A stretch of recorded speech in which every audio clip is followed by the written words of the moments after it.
community care for a loved one through Medicaid who've signed up but are waiting. 800,000. Floyd, and to call for equality and justice. When asked about the use of force displayed in the video against the protesters at Lafayette Square, you stated that your attitude was, quote, get it done. Let's look at what you got done. If you'll take a look at the timeline we have compiled, we see that you were spotted in Lafayette Square at 6:10 p.m. that Monday evening. The president was scheduled to speak in the Rose Garden at 6:15. The park police began to disperse protesters at roughly 6:33. President Trump started his speech at 6:43 and finished at 6:50. So by 7:01, when the president was ready to walk across the street to take a photo in front of St. John's Church, the square was cleared and ready for him to go. Am I correct? Yes.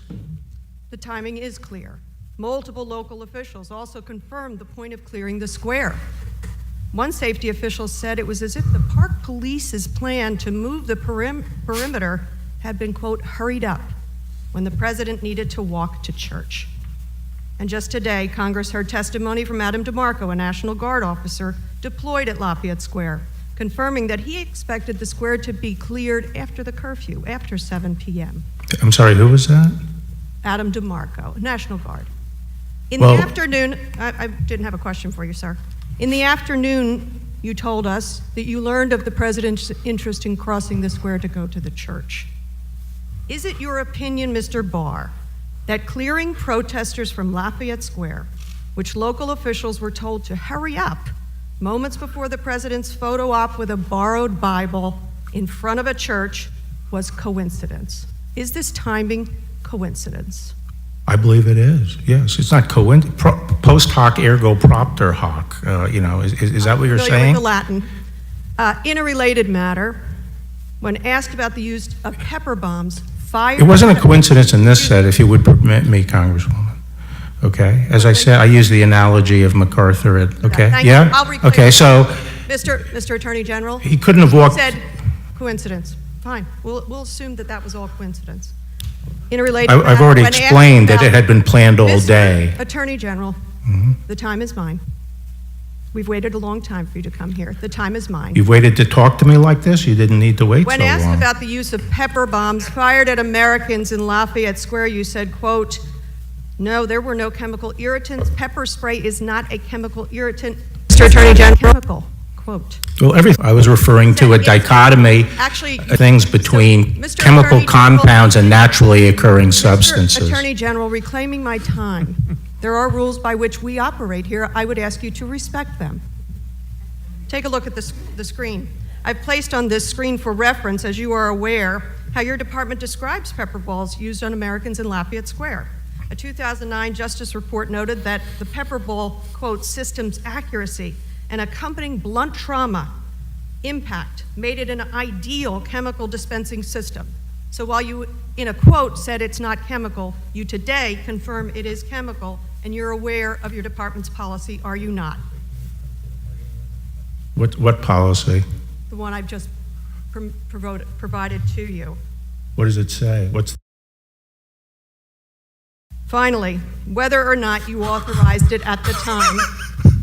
Perhaps you weren't listening. I didn't see the policy. What was the policy Clearly in you weren't there? Listening. Fine. Whether or not you authorized the use of pepper balls. What?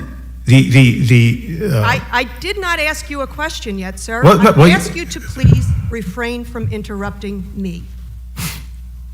We watched horrifying videos played across the news and social media showing that these chemical irritants were used on protesters. So yes or no, and this is a yes or no, sir, have you begun an investigation of the use of excessive force in Lafayette Square? I think the IG is looking at everything related to, the anti-rioting. So the answer is yes, you are investigating it. The IG is investigating it. I will hope that he does not get fired. Tragically, what happened in Lafayette Square is no longer an isolated incident. Use of chemical irritants has been used in more than 90 cities. My colleague showed you the video of the Navy vet being pepper sprayed and beaten, his bones broken. Whether or not you thought this was appropriate at the time, have you now called for law enforcement to stop using these chemical irritants on protesters? Yes or no? Pepper spray? Yes. No. No? I think it's a very important non-lethal option. For protesters. No, for Sir, rioters. That was my question, for protesters. No, for rioters. Yes. Sir, America was founded on the principles of free speech. When people resist law enforcement, they're not peaceful. Reclaiming my time. I'm surprised at your lack of respect for a member of Congress. The time of the gentlelady has expired. Ms. McCarcel-Powell. Mr. Barr, good afternoon. I'm glad that you mentioned Latin America a little bit earlier. You know, many of my constituents that I represent in Florida fled to America from countries that used deadly force to stifle speech, and they used armed forces to suppress dissenting voices. They cherish our Constitution, as other Americans have done for generations, because of the incredible freedoms and rights that being an American citizen gives to all of us. It's extremely personal to me because you probably know that my roots are in Ecuador, but I live by the American Constitution. And it's true that those who weren't fortunate enough to always have these rights and freedoms sometimes cherish them even more than those who have always had them. When they see photos from Portland, they don't see the American ideal or the America that they know. They actually see and are reminded what they left behind. You would agree with me on that? Are you listening, Mr. Barr? Well, I wasn't sure. Take a look at this video. Who was the subject of that last sentence? Just, you know, when Who you honor- see, who- look at these videos for 1 second. Yeah. We have seen violence in Venezuela at the hands of Maduro, firing tear gas at protesters and using brutal tactics to crush demonstrations. That's what we see from dictators on both the left and the right. But it's hard to distinguish these photos from those events and from the videos that we've seen by U.S. federal police in Portland tear gassing and breaking the bones of a peacefully protesting U.S. Navy veteran. Very similar. So, Mr. Barr, how do you restore the confidence of my constituents in the values of this country when every night on television they're seeing these images of violence used against the peaceful protesters? We all denounce violence. How do you restore the trust in our democracy? I think that the force is being deployed against rioters or in situations where protesters are not following police directions. Most of the protests have been peaceful, Mr. Barr. You know that. You know that. You're just using language for political purposes, just like my colleagues across the aisle. Let me just go now to one of the most important topics facing our nation right now, healthcare. You know, in my district, we have close to 100,000 people that get their health insurance through the ACA. 19,000 of them are living with serious pre-existing conditions. And yet you are working to strip their health care at the worst possible moment, when the coronavirus is killing thousands of people in my state. In Miami-Dade County and in Monroe counties that I represent, do you know how many people have died from COVID-19? No, I don't. 1,410 people. You were at the White House on March 23rd when President Trump said Governor DeSantis was doing an incredible job. Do you agree that Governor DeSantis is doing an incredible job? Well, I have no reason not to believe that. Well, Florida now has more cases than in China. Well, did Cuomo do an incredible job in New York? Unfortunately, and I'm not proud to say this, in Florida we have more cases than most countries combined around the world. So no, he is not doing an incredible job. You push states to open too soon. You threaten states with lawsuits. I didn't ask states to open. I didn't ask states to open. You threaten with lawsuits for those states that wanted to have stay-at-home orders, Mr. Barr. For things like church. We have the facts. I'm going by the facts. Yeah, I'm just saying. And now the country, the United States of America, has more than 4.3 million COVID cases alone. You, Mr. Barr, and President Trump, working together, are letting my constituents down. And it's something that you are going to have to live with. What am I supposed to say to my constituents when they ask me if the government has done everything in its power to protect their loved ones from dying? You tell me, Mr. Barr, what am I supposed to tell them? I would tell them that managing this kind of thing requires a lot of difficult choices and weighing different consequences. I'm not going to lie. I am not going to lie to my constituents. I am going to tell them that President Donald Trump and the Attorney General, working together, are not following health guidelines. They're letting Americans die needlessly because of political reasons. That is what I will tell them, Mr. Barr. System, thank you. And one last question, if I can. In our system, under oath, do you commit to not releasing any report by Mr. Durham before the November election? No. You don't commit to that? No. So you won't go by Department of Justice policy? I know what Justice Department that you won't policy interfere in any political investigations before the November election? We're not going to interfere. In fact, I've made it clear I'm not going to tolerate it. But under oath, you're saying that you do not commit to not releasing a report by Durham? I'm not going to... any report will be, in my judgment, not one that is covered by the policy and would disrupt the election. The time of the general... I've already made it clear that neither you would go against your own Department of Justice policy, Mr. Barr. Why don't you tell me what that policy is? Oh, I have it right here. Well, actually... Do you want me to repeat it for you? No, I know what the policy is. The time of the gentlelady... Mr. Chairman. Thank you. Go ahead. I yield back, Mr. Chairman. The gentlelady... Mr. Chairman, point of order. Point of order, Mr. Chairman. Back. What purpose does the gentleman seek? Is it permissible for a member of this committee to accuse the sitting Attorney General of the United States of murder? Because that's what we just heard. Those words need to be struck from this record. This is outrageous. The members control the time. Mr. Chairman. To say whatever they want? What about rules of decorum? Mr. Chairman. Mr. Chairman, I actually have a clarification. Mr. Chairman. Escobar. Escobar is recognized. Thank you, Mr. Chairman. Was the video played by the previous member, was that a video of things that happened in the United States or in Venezuela? I just want a clarification. What was the video? The gentleman is not stating a cognizable point of order. Ms. Escobar is recognized. Thank you, Mr. Chairman. Mr. Barr, the administration, against the constitutional text, historical precedent, and DOJ's own memo, is trying to exclude undocumented persons from the census, an action that harms American lives and immigrant communities, and American communities. Here's an example.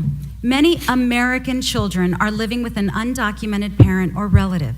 This change in the census means that those children, American children, would receive less money for programs like the National School Lunch Program, Head Start, or the State Children's Health Insurance Program. A simple yes or no, please, Mr. Barr.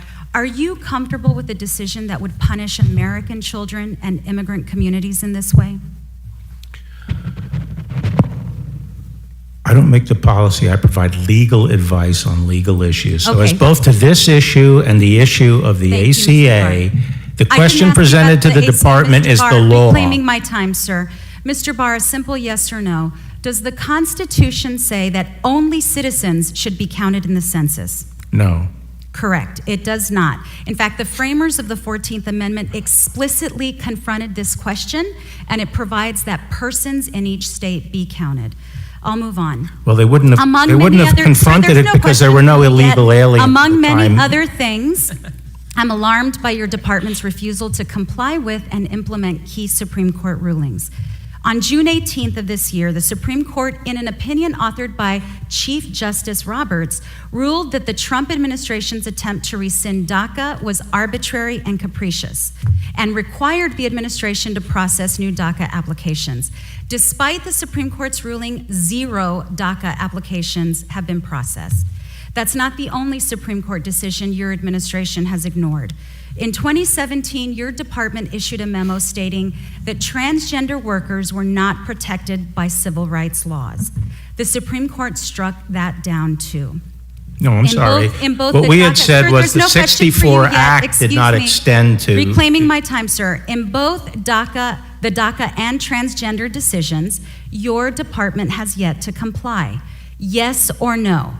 Will the department implement the Supreme Court's DACA and transgender rulings? Yes, I think we are. The DACA ruling? Yes. You are now processing DACA applications? I think what we're trying to do now is restore the administrative process. And Sir, I think okay, DHS has put out a rule. I think DHS put out a rule today. Thank you, sir. Sir, earlier you testified... At least that's what I was told. You testified that you discussed the president's reelection campaign with him. Does the president tell you what he thinks the winning issues for him would be in his reelection? I'm not going to discuss my discussions with the president. I'm not asking you to divulge anything private or classified. Well, I think my discussions with the president are confidential. Okay. Have you... But it shouldn't surprise you at an election year, the topic of the election comes up. Well, it surprises me that the DOJ has become so politicized. That's what surprises me. Sir, have you and the president ever discussed the fact that anti-immigrant and anti-LGBTQ policies excite his base? No. You've never had that conversation? No. He's never told you that his anti-immigrant policies, his anti-LGBTQ policies gin up his base? I haven't discussed that with him, but I assume the immigration, I think a lot of his base does care about immigration policy. Does that motivate some of the work that you do? Like what work? Well, for example, your enthusiasm for... That position was taken on the transgender that you're talking about was taken before I arrived in that litigation, I believe. And you can reverse it any day. And my question was whether you... No, it was a legal question as to whether the 64 Act extended to transgender. I think it was... I'm running out of time, sir. One more question. You keep telling us that you're not aware of the president's tweets. Are you aware that your department has stated that the president's tweets are official White House statements? No, I wasn't. Okay. I don't pay attention to the tweets to unless they're brought to my attention. Okay, Mr. Barr, thank you so much for being here today. I want to remind you of something you probably don't remember. But some months ago, you actually were outside my office. You were coming out of my neighbor, Doug Collins' office. I tapped you on the shoulder, and in a friendly reminder, I handed you a copy of the Constitution, and I asked you to please help us defend the Constitution.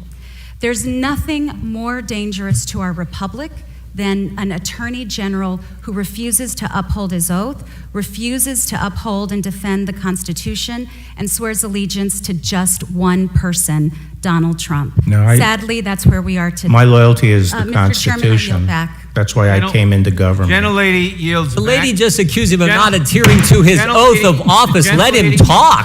Holy... she just accused the Attorney General of the United States not adhering to his oath. Let the gentleman speak. Even worse. The gentleman will suspend. The gentlelady yields back. The ranking member asks whether the video shown by the gentlelady from Florida took place in the U.S. or in Ecuador. No, Venezuela. And that, sir, in the U.S. or Venezuela. And that, sir, is precisely the point. This concludes today's hearing. She was We making... thank the Attorney General My point was it was Venezuela. Thank the Attorney General for participating without objection. All members will have 5 legislative days to submit additional written records for the witnesses or additional materials for the record. Without objection, the hearing is adjourned.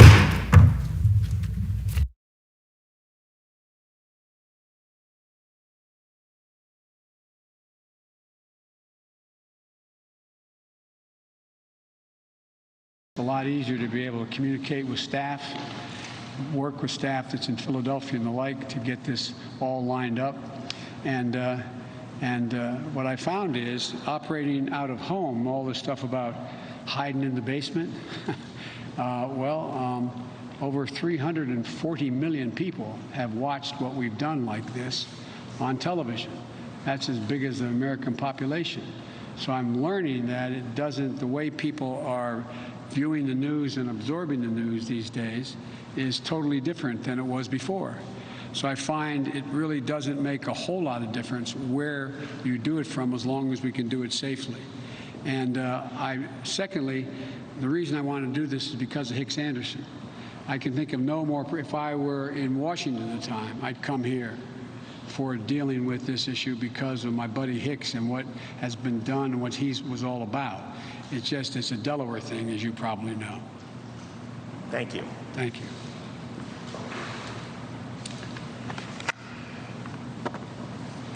Okay, Mike.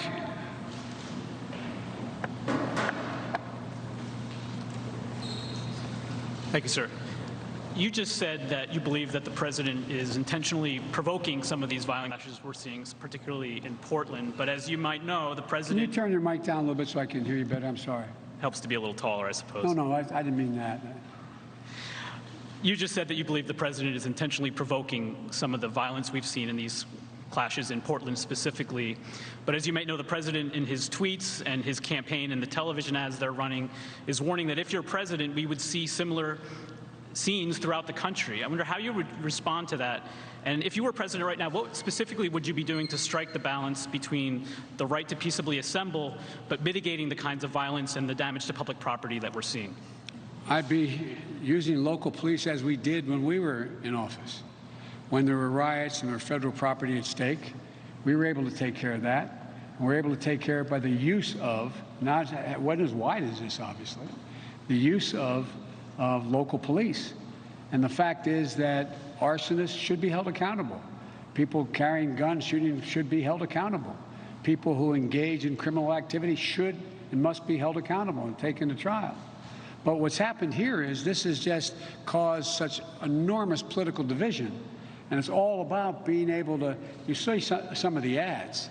You know, you see cities burning, call 911, Biden is, you know, and they have my picture in the background, you know, and if it's a rape, dial 1, if it's anything else, it's going to take 7 days. I mean, come on.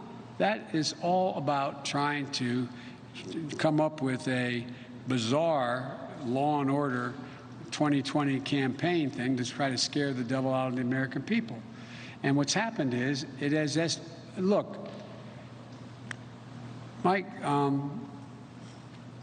when the president decided he had to walk across from the White House to a group of peaceful demonstrators, to an Episcopal church to hold a Bible upside down, which I don't know how often he reads, and he used the military to do that. Did you ever think you'd see a chairman of the Joint Chiefs of Staff apologizing to the nation for participating in that? Did you ever think you'd see 4 former chiefs of staff talk about how everything is about dividing the country? That wasn't about being able to walk across and hold up the Bible. That wasn't about the church burning or being burned.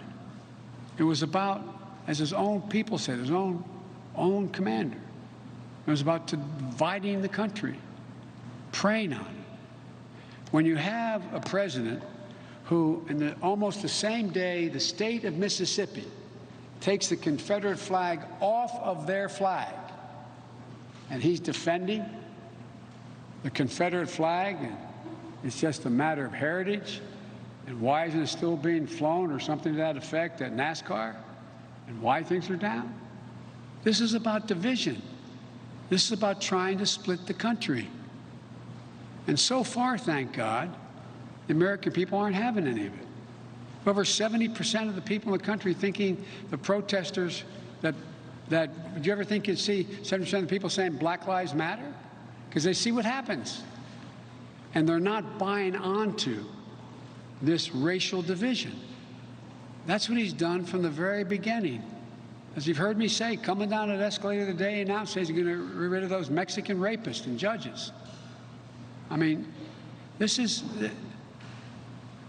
So, Mike, I don't think you need to do that, but I think we do need to hold those who violate the law accountable.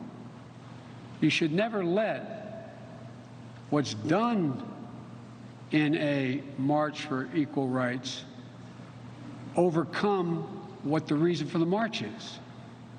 And that's what these folks are doing. And they should be arrested, found, arrested, and tried. And sir, if I can, as you've finished the rollout of your economic plan, during the course of the primaries, you were critical of some of your Democratic opponents for putting forward plans that you thought were too expensive and not realistic in terms of getting passed. I wonder if you can, you're now proposing nearly $3 trillion as part of this, in spending as part of this economic plan. Can you describe your evolution in terms of what you view as achievable if you're elected and sworn in as president? I think there's a big difference between saying, figuratively speaking, no one can be a millionaire, it's a bad thing, saying that we are going to provide a medical plan that costs $30 trillion or $32 trillion and being able to think you could get it passed.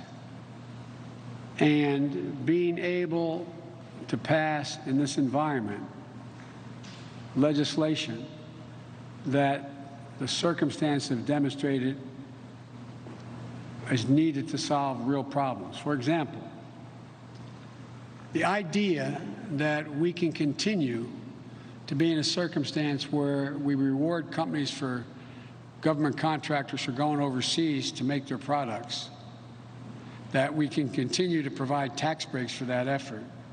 When we find we come up short with everything from reagents or nasal swabs to not being able to provide for the kinds of steel we need to do certain things in American ships and the like, is totally different than that. What we're talking about is using federal dollars that have already been appropriated to focus them on building things that make us and increase our independence, so we don't have to rely on anyone else for whether it's cybersecurity and cyber information, or whether or not it is steel to make the banisters on our destroyers. We, in fact, should be able to do that, those things that are necessary, that we have the capacity to do at home, do them at home. It's not industrial planning. It's the things that only the United States government can do. For example, the same thing with regard to my whole plan relative to the environment. We, in fact, are the only outfit. Companies aren't going to come along and go spend $1 trillion on infrastructure, rebuild highways, bridges that are causing people to die when they collapse and they're still unsafe, making sure ports are accessible and ships can get in and out and unload their cargo. It's less. The government does that. And when the government does that, the government should be, in fact, insisting that, using that taxpayer dollars, we are buying the product from an American manufacturer made in America, employing American workers, getting a decent wage. And that's not industrial policy. It's the things the government does anyway. Just like you've heard me say before. The President of the United States, and if I'm President, I'm going to inherit the largest auto and truck fleet in the world, owned by the taxpayers. Well, what do you think we should do? Well, I think what we should be doing is making sure we end up owning the electrical vehicle market. So what I'm going to do is move to make sure all those vehicles become carbon neutral, building 550,000 charging stations up and down federally built highways and controlled highways, generating the kind of growth, union wages that can provide good jobs for people and bring everybody along. So it is very different than saying we're going to go out and find another $38 trillion and get that passed in a Congress where you didn't have the support to get it. I predict you'll find that I get significant support, particularly if I think is going to happen. I think we're going to take back the United States Senate. And again, we're just spending the dollars that are already appropriated in many cases and how we spend them.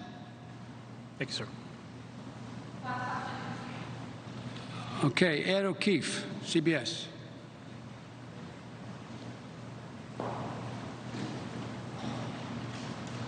Thank you, sir. I'll take this off. You alluded to this in your remarks, and I bring it up because polling is bearing this out a little bit. But are you running against President Trump or for President and for Joe Biden? In other words, you alluded to this, but a lot of voters seem to think or are saying that their support hinges on the fact that you're not the president. So why perhaps should they be voting for you and not just against the president? That's why I'm laying out these detailed plans. Look, I'm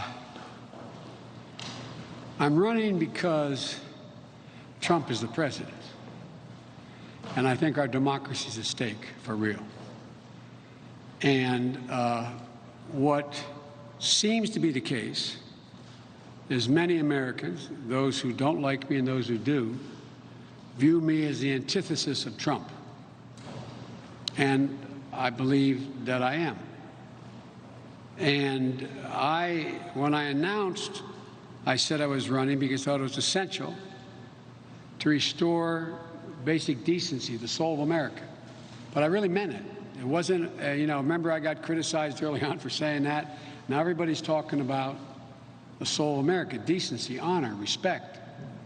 The second reason I said I was running is because even back when people were talking about how well the economy was moving, I thought the middle class was still getting crushed and working class folks were hurting badly. All this talk about how happy they were. I didn't see any numbers showing they were so happy because people were getting paid badly. They were corporate America was overreaching in terms of who they felt they had an obligation to deal with at all. And thirdly, the thing I got most criticized for, and understandably, was I said we have to unite America. And they said, well, that's just a pipe dream. You used to be able to do that, Joe, but everything's changed. Well, if we can't unite America, we're gone. We're dead. Democracy's dead. It requires consensus. That's not hyperbole. It requires consensus. And that's why I used to be sometimes critical when people stand in the debates. They say, I'm going to by executive order do the following. Well, that's Trump. He doesn't have the authority to do half of what he's doing by executive order. That is not democracy. And so what I hope, the good news, I think, is the bad news based on all the million polls that have been done by your network and everybody else, is the good news is the bad news. People know me. They know me warts and all. And the reason why I'm running is because I think I have two qualities at this moment that aren't always the most relevant qualities needed in a president. It changes. Every election is different. One is that I know a fair amount about American foreign policy, and I have relations all over the world. And those who don't like me respect me, and those who do like me respect me.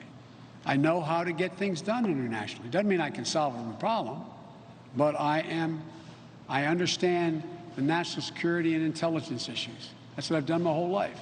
Trump has no notion of it. None. Think of how he talks about Putin. My God. And he talks to him privately and says he's not going to tell you whether he raised the fact that Putin's paying the Taliban. Number one. Number two, I have been relatively good at bringing people together in the United States Congress and politically. It's going to be a lot harder.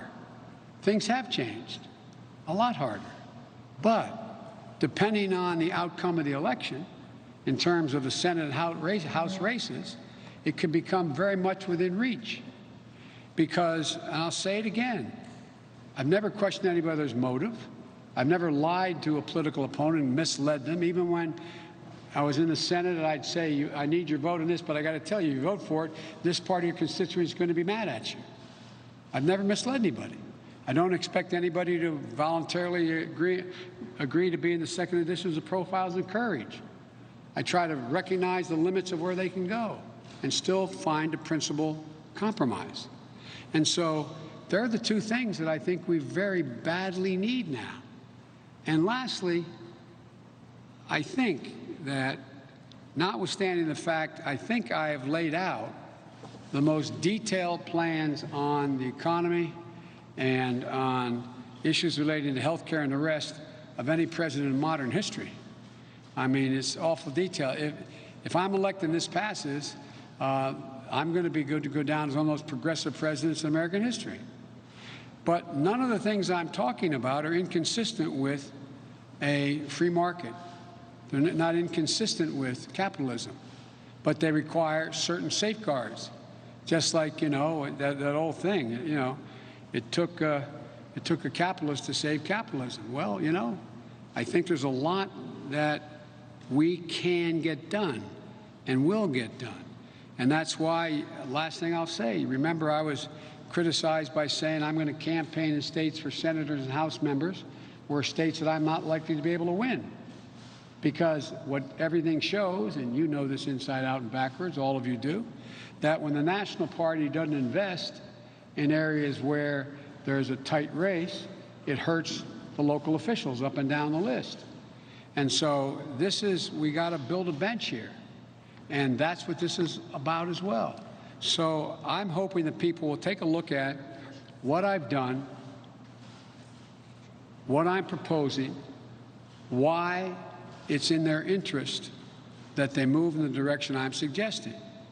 And I think that is what we're seeing some response to.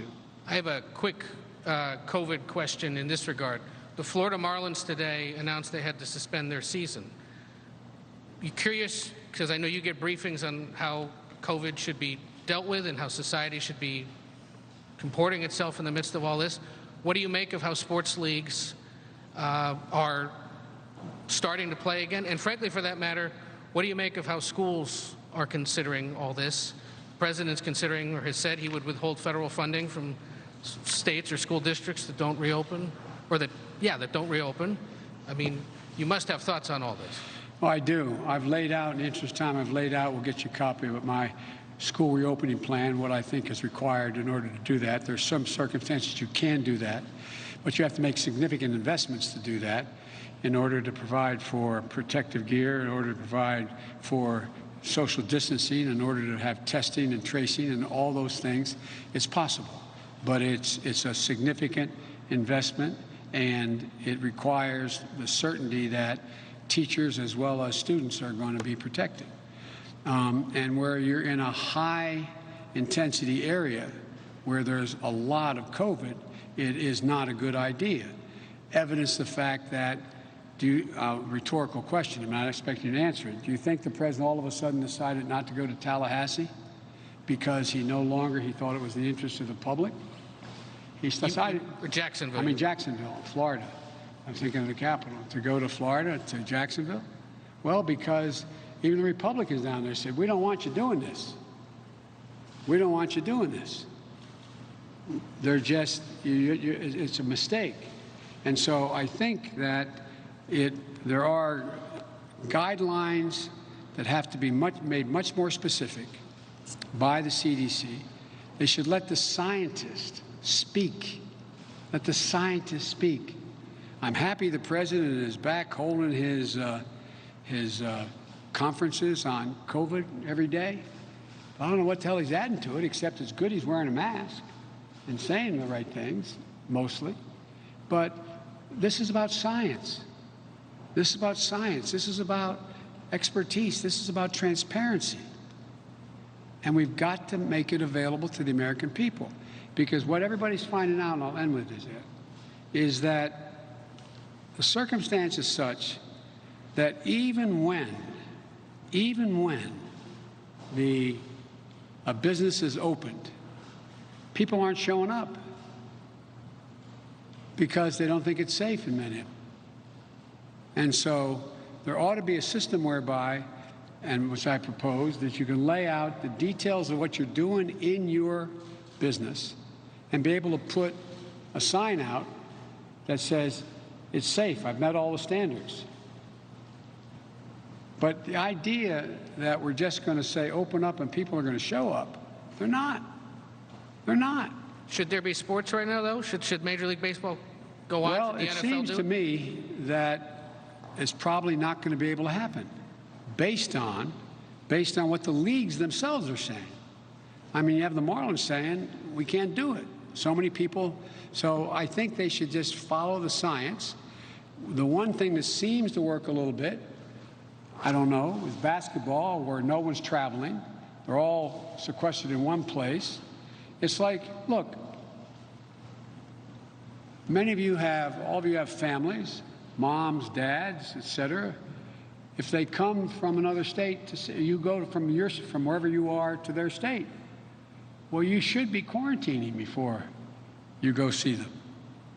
Up to 12 days. Think about it.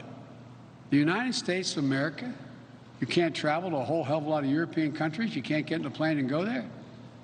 Don't come. You're a danger to us. It's because we're not following the science. And there's very little transparency of what's going on. But I have confidence at the end of the day, when you have a lot of football players turning down $8-10 million a year and say, I'm not going to take the risk of playing, you got to listen. You got to listen. So I'm not going to opine on every sport, but it seems to me that when you have to travel, when you have to be in hotel rooms or places that are different than you've been the day before, when you are in a position where you're going into an area where there is a high concentration of the spread of COVID, all those things add up to a real problem. And we're not going to really overcome that till we follow the science and get a vaccine. But I want to say it again, I'm going to keep saying it. The president, as we speak, should be starting and should have started 3 months ago to put someone in charge of how, specifically, like waging a war, how are you going to distribute the vaccine when it arrives? When it arrives, when it's there. And the question of whether it's real when it's there, that requires enormous transparency. You got to make all of it available to other experts across the nation so they can look and see. So there's consensus this is a safe vaccine. Because already you have what percentage of the American people saying if the vaccine were there tomorrow, they wouldn't take it. And it's not the usual anti-vaccine crowd. It's beyond that. Because people are losing faith in what the president says. Think about it. The words of a president matter significantly.